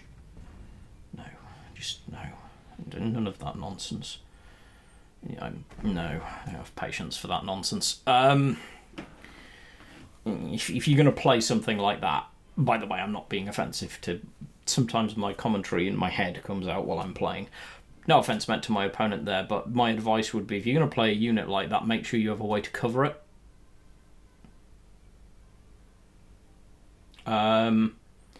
If you can't cover a unit like that, you're just asking for removal. And you should, if you don't have a way to answer removal, you have problems. This is what we like to call a good turn. So we want to attack, for certain. I didn't actually want to attack, but that's fine. The world isn't going to end because of that. Wanted to do the other things I was going to do first. I want to play this. I want to drop one of these. Then I want to drop Naval Supply Run and just make our opponent answer or die. We might well lose the Hien at the start of next turn to the discard, which would be sad, but since we are holding more than lethal on board, unless our opponent's got a clear. I mean, Annihilation, sure, so now we've definitely lost it, but you're still done. Because I have 20 points of damage on deck. TK4 early goes. Deploy this, take the bonus. Good game, well played. All the nice things. Honestly, not 100% sure what we were playing against, so win's a win. Obviously, while we're on a roll like this, we're getting 2 stars every win, which is huge. It's helping us really climb. I think we can probably field marshal in... Well, this has been, what, a week? We can probably field marshal in 2 weeks, 3 weeks, if we keep playing well. By we, I mean your energy behind my ability to actually pilot these decks. And taking some time to grind out some Germany, which I will probably do either later on this evening while I'm chilling out watching TV, or during the actual playtime I allow myself tomorrow. Fun tip, by the way, if you are the kind of person like me who really struggles to, like, watch some TV or a movie and only watch TV or a movie, it can be amazing to play a lot of games against the AI, specifically the AI, so you don't have to fully concentrate, and also so you can put your device down, walk away and come back without time ticking you out. What do we got? It's the Jaeger Regiment. Sure. Only make the most important thing with the Jaeger regiment is just don't let it get into the front line. If it looks like it's going to, we'll play some removal on it.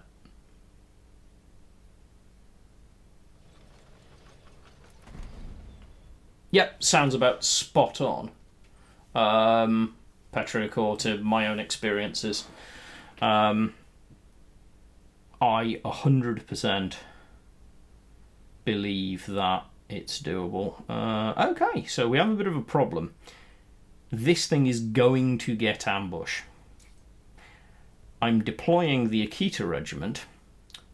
Hey, thank you, Red Peterson. Amazing. I like 56 followers. Welcome aboard. Say hi in chat if you get the chance. Obviously don't, if you don't want to. Lurk away. Whatever works for people works for me. It depends. Like, as I say, an hour a day. I think an hour a day you can get there. It also depends on the deck you're playing. Concentration. Not going to lie, skill level is also going to be a factor.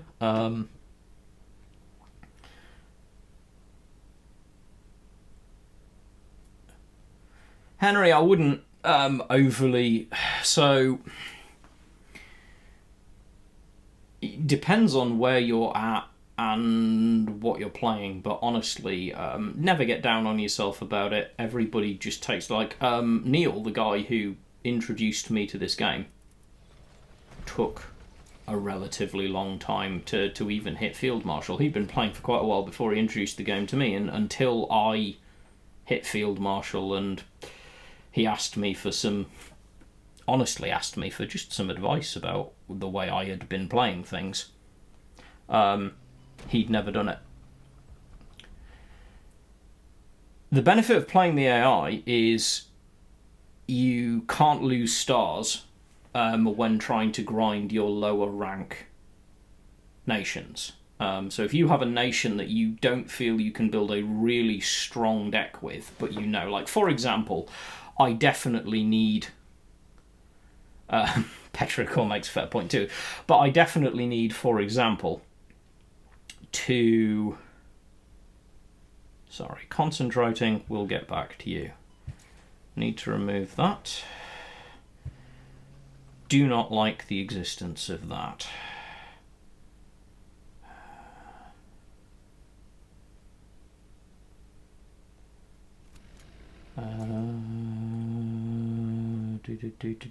So the benefit of playing the AI is, for example, I need to build up these two decks. I want my ally, Germany, to have access to more cards and to get more of it, but I don't feel like I've got a deck that I would be comfortable grinding up on with Germany.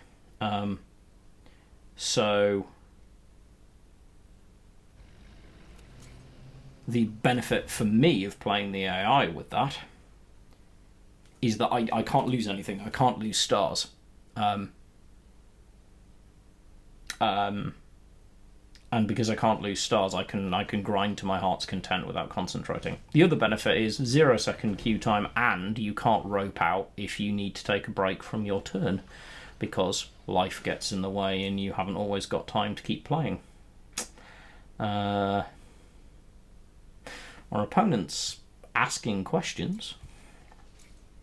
We are going to continue answering them by throwing units into his face. And yeah, Nero makes an excellent point, which is win-loss rate is over result focus. It's yeah. So Neil, my friend, who introduced me to this game, very similarly, reached a point at which he was just hovering at a certain point and just couldn't get past it, or didn't feel like he could get past it.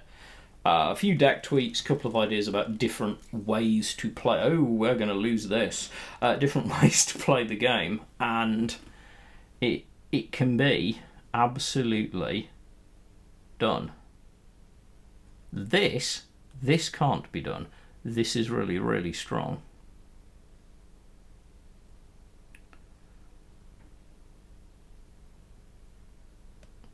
Our opponent has played really well here, and we are going to very much struggle. So we can definitely remove this. We can trade out here and buy ourselves a little time.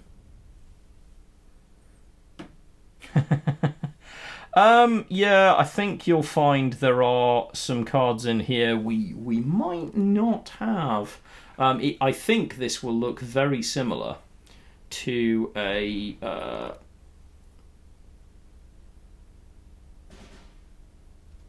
deck that I'm currently playing around with. So Raiding Brigade doesn't massively help us. Cav, Panzer Grenadier clears the two major threats. Then we need to get something into the front line, which we can't really do very much about.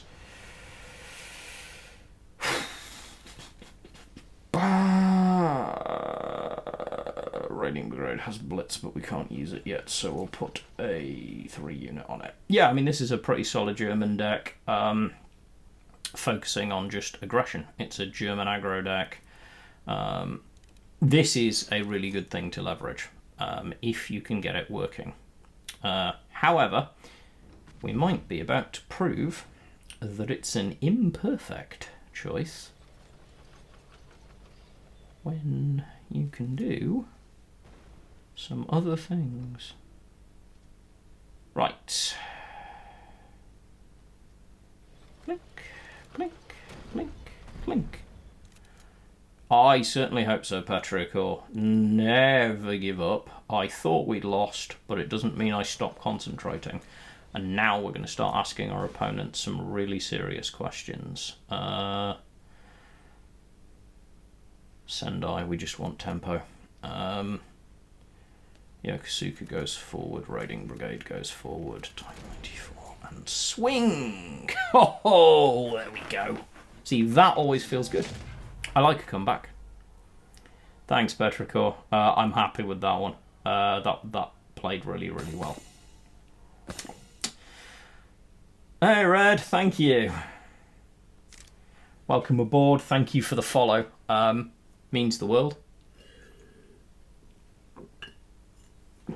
I would not be here without all the incredible followers and bits and pieces. Thanks, Von Squirty. That's seeing lines. There's a certain point at which you see trades, and I would not be as good. Goes to my point about playing more than one deck type, so forgive the ramble. If I had only played aggro decks...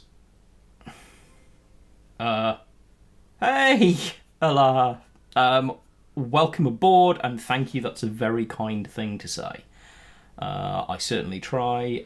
Mostly, I just want to help people come and develop. I am okay. I consider myself a proficient player. And I'm lucky enough to have acquaintances and understanding with some very, very good players who help me out. I'll put the infantry regiment out for the minute because it's going to get us some card draw. So, yeah, if I had not played frontline decks and mid-range decks, I would not have the same level of understanding. Don't want to see that, by the way. Can just go away. Don't like guards. I've no objection to Bryansk because it's a thing.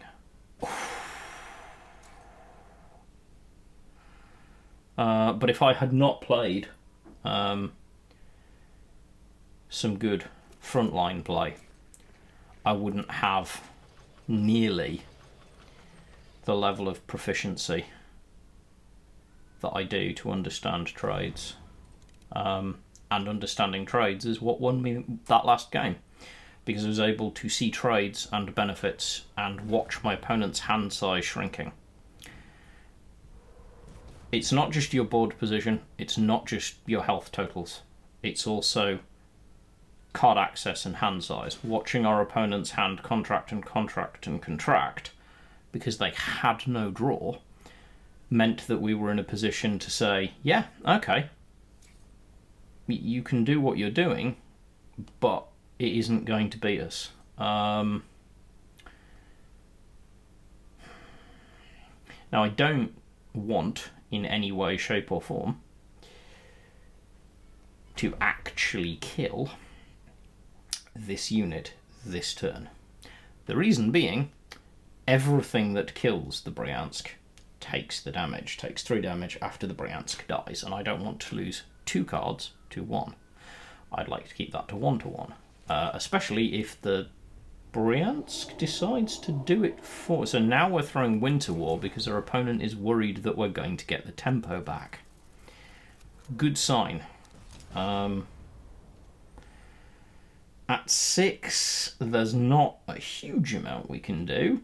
However, we top-decked. We top-decked the Shinhoto, and that'll do me just fine. We do have to deal with the Yak, but ambush is ambush. High roll with Katyusha. Katyusha, by the way, this is an incredible unit to play around with. We need frontline presence, so Akita's good because death will actually gain us something from it. So we're going to get 3 units in the front line and ask our opponent, what do you want to do about it? If we're very, very lucky, 20 Panzer Grenadier, I assume, or 64. I mean, they're both really good, but I'd say 20 Panzer Grenadier is very, very strong, as we're about to demonstrate, I hope. So again, turn 8 play, 4, 5, 6, 7, 8, and I have frontline presence that will not go anywhere easily. 20 Panzer Grenadier, the German Sherman. It's incredible. I'll talk about it in my video as being an Nero spot on. So in the old times, in the before times, when the dinosaurs like myself and Nero roamed the world, Nero might actually have experienced this, there was in Magic a habit of having something called a spotter when you were playing, which is to say someone who would watch your games and make notes on your plays. And I benefited from that both sides. I've spotted for people and been spotted. It was immense. It made the world of difference because it put you in a tremendously strong place. Sweaters. I'ma sweat you. Yep, 100%. Different names for it, I would imagine, different countries. But yeah, literally, you know you're being observed, but you also know that that observation is massively beneficial. Now, this looks really bad for us, except for the fact that our opponent's dead. So, Blitzkrieg and win. Blitzkrieg and profit all day long. Just keep rolling. Super strong, super effective. Level up. Rank 12. Blitzkrieg is so strong. It's an incredible, incredible tool. Thanks, Allah. Allah. I will get better at pronouncing names at some point. I do. Yep, hit a win streak and you chew away. So we started, someone will tell me, but I think we were about 17 when we started this stream, and that's 2 hours. Chewed through, that's 2 hours and talking to people. Just absolutely chewed up the ranks. really, really strong. If you want to show a deck, if you go into your client, when you go to the deck editing area, there should be a thing that looks like this little weird double squares, which should pull the code. And then it will just put it on your clipboard of whatever device you're playing on, and then you can use just paste and send it to chat. And of course you can. On that subject, I'm also going to grab the deck that was so kindly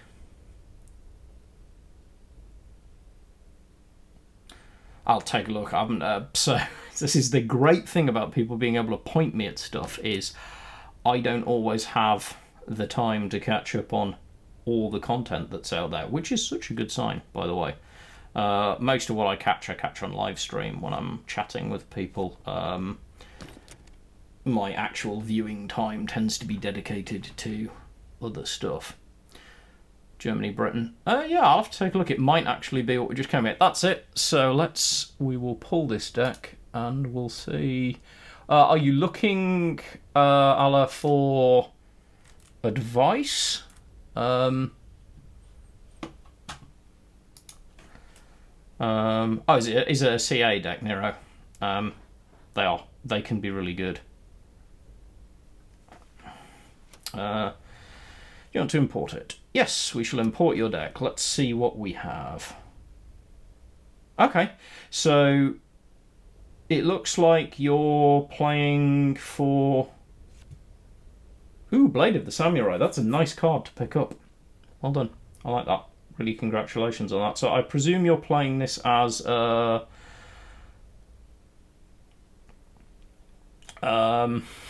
Sorry, Nero's making me laugh while I'm trying to concentrate.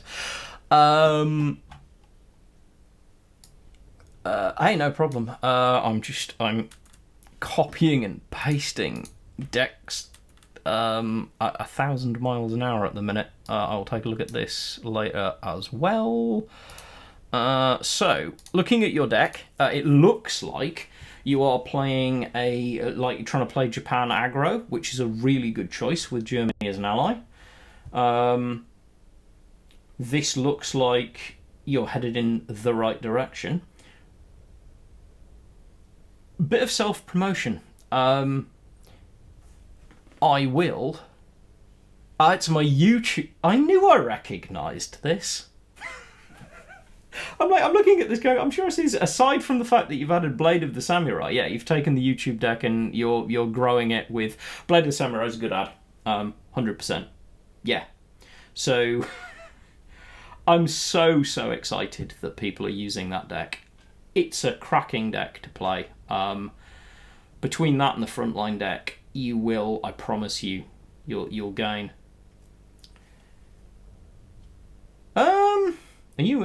You're missing from...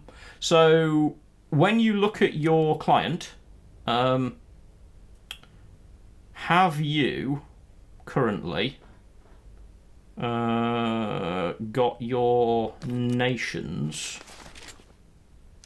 where have I gone? Rewards.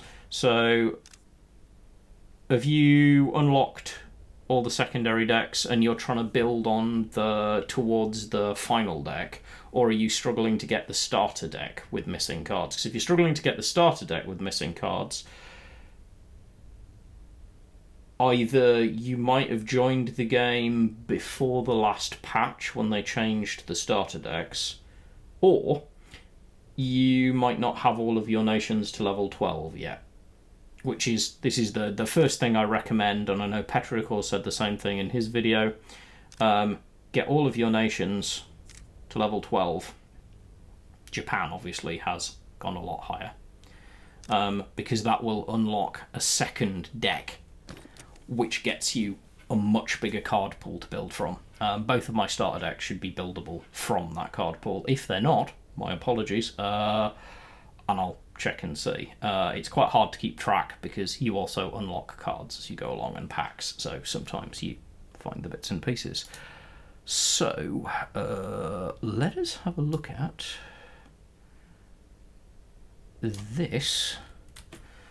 Von Squirty. So this is I'm back up. So Von Squirty. This is Interdictions Combined Arms Pauper.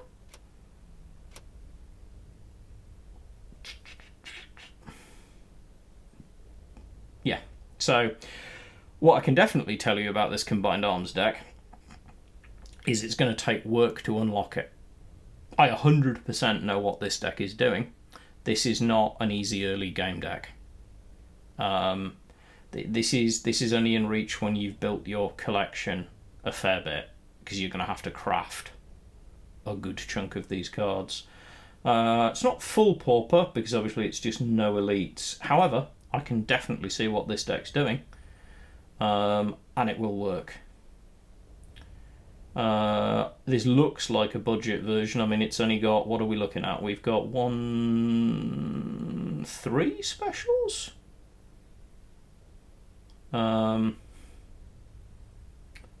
Which, it's an interesting deck. CA, Jaggro Regiment.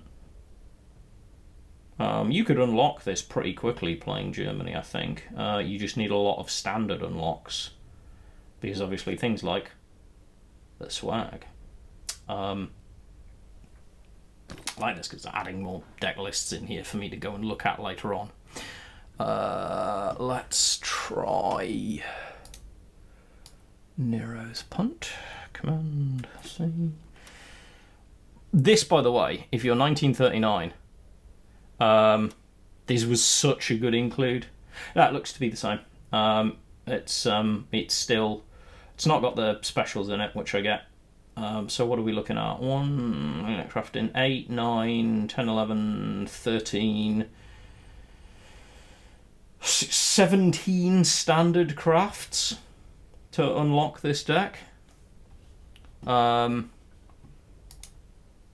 undoable, but 17 standard wild cards is not easy to come by early in the game. But what this deck's trying to do, I've seen decks similar to this in play, obviously some more high level versions of it as well, but what this deck's trying to do is pretty swin.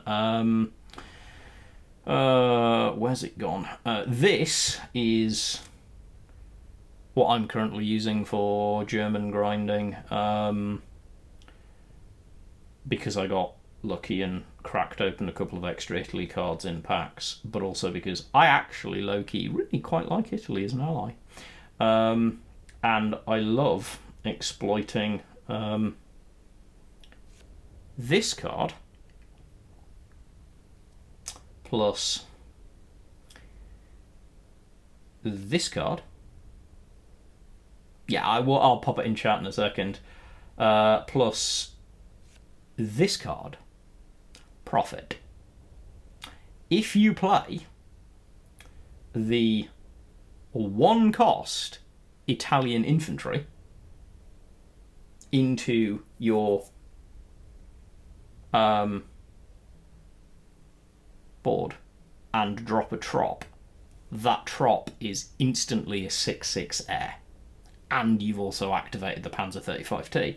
Because apparently, and I love the truth of this, an Italian guy on a horse counts as a tank. It's amazing. It's so much fun when it triggers. Other stuff that's in here, there's stuff that will eventually get replaced. La Decima's obviously very powerful. I'll probably do a video on this list at some point because I think it's relatively strong.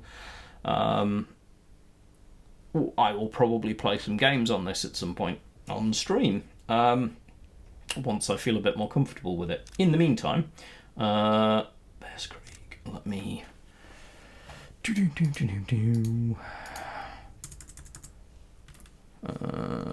pull the code if anyone wants to try it. Obviously, once you've unlocked some more cards, you can make it much, much stronger, but that should get you the list. I've had fun with it. The other deck that I played around with is Baby Ramp. It's like Baby Bear, Ramp Air. Just because things like War Machine, Hour of Need, ramping up to give you access to Lancaster, Libs, HMS Hermes is in here because I have a soft spot for this card. This card and J King's original video on a good Hermes list from ages and ages ago.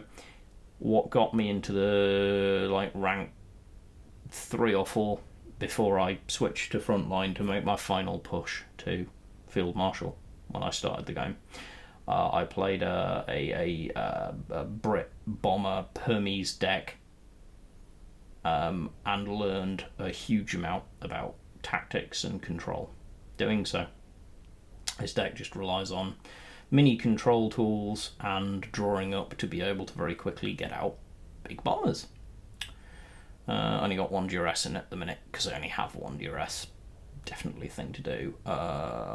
This link I won't be sharing until I've had a chance to tweak the list a bit, because this is very recent. But these are the decks that I've been playing around with, and obviously I've been thrown a few more. I am past my time, so I am going to wrap this stream up. I'm going to do what I always do. I'm going to go and see if anybody else is streaming cards. If you've enjoyed it, if you're hovering on the fence, please give me a follow on Twitch. It means the world. Check out YouTube. I'm sure we can get that link in. In fact, I will put that link in chat right now. Let me grab the YouTube link so that you can go check out the YouTube videos. You know when you've got so many links and they're everywhere. Promo. Come on. There's a link. I know there is. There's definitely a link. Where's it gone?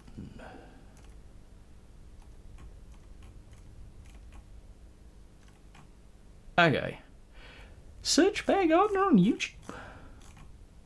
I'm very confused. Can I just pull the link the easy way? Bet I can. YouTube, my own channel. When you don't have your own links, so bad of me. Let me grab this. Command C. Yeah. And then if I paste. Ooh, I'll have a look. Yeah, good shout. Yep. Check out YouTube. Please give me follows and all the gubbins on there. I have no idea how the YouTube algorithm works. Midweek special 90 was pretty good, but we can't quite afford that yet. What else have we got? Would appear the answer is no, we don't. Office packs are 300 diamonds or 43 diamonds. Not currently. I will keep an eye open for that one, obviously pick it up at the time. As ever, it's been a pleasure. Thank you all so much for coming along. Enjoy it, follow, get in touch. Please let me know how you get on with the decks too, and with your growing collections and climbs to Field Marshal. As always, I've enjoyed every minute. Thank you very much. I will be back streaming streaming cards on Saturday. At some point I might start streaming other games. Don't be surprised if that happens, but I will always make it work. I will have a good evening. I hope everybody else does too. Take care of yourselves. Be good humans. Thank you all very much. I can't see anyone streaming cards, so see if you can find them yourselves. Go support them if they're there. I don't have an easy raid right now. Thank you all very much. Take care.